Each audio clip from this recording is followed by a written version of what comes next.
Okay, Coach Miller, like always, we'll have you start off with a statement and then we'll take questions. It's a big win for us.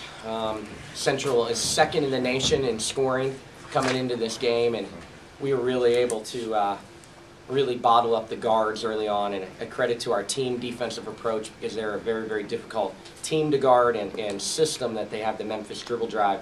It's so difficult to guard. You couldn't have convinced me coming into the game that we would hold their starting guards 5 for 32 and 2 for 12 from the arc, and I think that was a big story that we really, really did a nice job on the guards and did as good a job as you can on dribble penetration when individually we aren't great one-on-one defenders. Offensively, we did a nice job early on taking some mismatches and using the mismatch to our advantage when they were switching. We didn't panic this year against the triangle and 2 like we did last year and really struggled down the stretch. And we talked about our balanced scoring when people try to defend us like that, and we got 5 people in double digits and really got the game at our pace. So overall, one of our best games of the year against a really, really good program, and that's a big win because we had about 6 straight practices that didn't convince me we could play like we did today. So really proud of our team. Is this win even bigger because of the fact that you have Toledo coming into this place later this week? Who do we play next?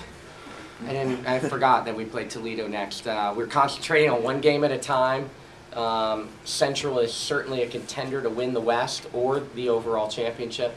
And when you only play the West once, it's you know, you have tiebreaker situations when you win, and you just want to try to stay in this race. Kent State is on top, and their 5 senior starters aren't going to get upset very often in this league. So the longer we can stay in it, the better. And I don't care who's next. That was a big win against a team that could win our league.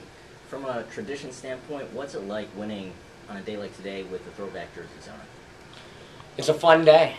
You know, certainly, probably our kids wanted even to go a little bit more retro. They wanted crazy socks, and they were threatening me to do their hair in 80 hairstyle and wear big, thick headbands. But if we play like that all the time, we're going to wear those uniforms more. But that we played really well. But we talk a lot about tradition and history of our program. And when you talk about the 80s and Fran Voll's teams and the championships and the flags up in the rafters from his championships, anytime you go back and you start talking about the glory years, you know, Bowling Green basketball is just not about the recent era. There's great, great old tradition, and hopefully we can bring back some memories with those uniforms. And I saw some of them wearing, you know, those socks with orange brown stripes. Were those retro or were those a regular? Those were retro or Dan Dockich, however you want to look at it. You know, we couldn't find enough of them. If we could find more of those, I think the whole team wanted to wear them, but not easy to find brown and orange striped socks.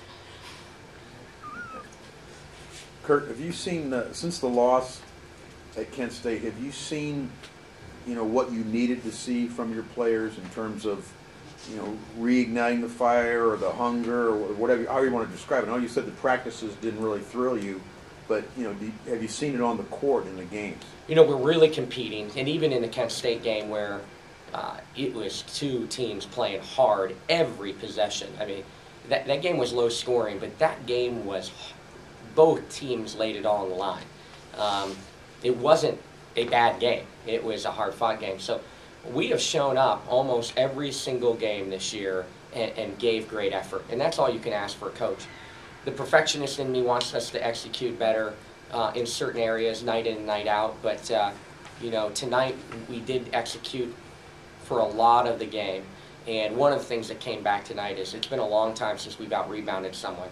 And even though Zunko had the game that she had, she averages over 5 offensive rebounds a game. Their team averages almost 16 offensive rebounds a game. We held them to 11, and that's on a poor shooting night for them. So we really did a nice job on the boards, and we hadn't seen that for a while. But still concerns me that we aren't as good a practice team as I want to be, but you can't fault these kids' effort on game night. You talked about the defense, and you turned them over a little bit in the first half, and they did turn themselves over, but you scored 18 points off those turnovers in the first half.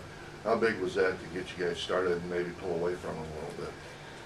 I think it gave us confidence that we could guard their dribble drive offense, because if you describe our defense, it's team all the way. It's not individual one-on-one, 94 feet turning people. And so you're very concerned with their dribble drive ability, all 5 of them.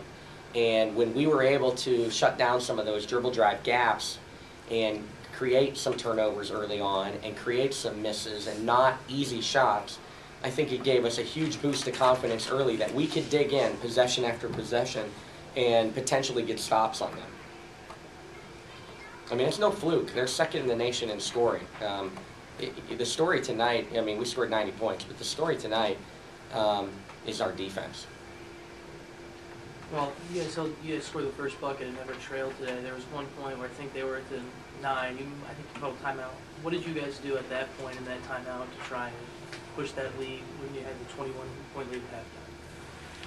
Well, we talked about what got us to where we were and what was working early on, and just kept reminding them this is how they're trying to attack you, and this is what our game plan is, and we got to trust each other, and we got to trust the game plan that if everyone does their job as a team, we can defend this team. And so there was no panic. There was no any masterful game changes in the flow today. We felt like we had the right approach, and we just had to dig in and get it done. You have the 4 seniors in the starting lineup, and today, a day when you're able to play everyone, is it nice for you to be able to get some film where you'd be able to watch and see what you have for the future? You know, they're so explosive that my assistant coaches were begging me to sub late in the game, and, you know, not that they could score 30 points in 2 minutes, but that's what I felt like the whole time, because you watch so much film and see how explosive they are. But it's nice and rewarding that you can play people, and you know, when you carry 15 on the roster, you're not always capable of doing that. So get everyone in, even though some of them not as much as I would like. You know, that's a good team that doesn't have much depth. So when your younger kids go in, they're playing against superstars of this league. So they got to go in and guard really good players. So it was good for them. Any other questions for Coach?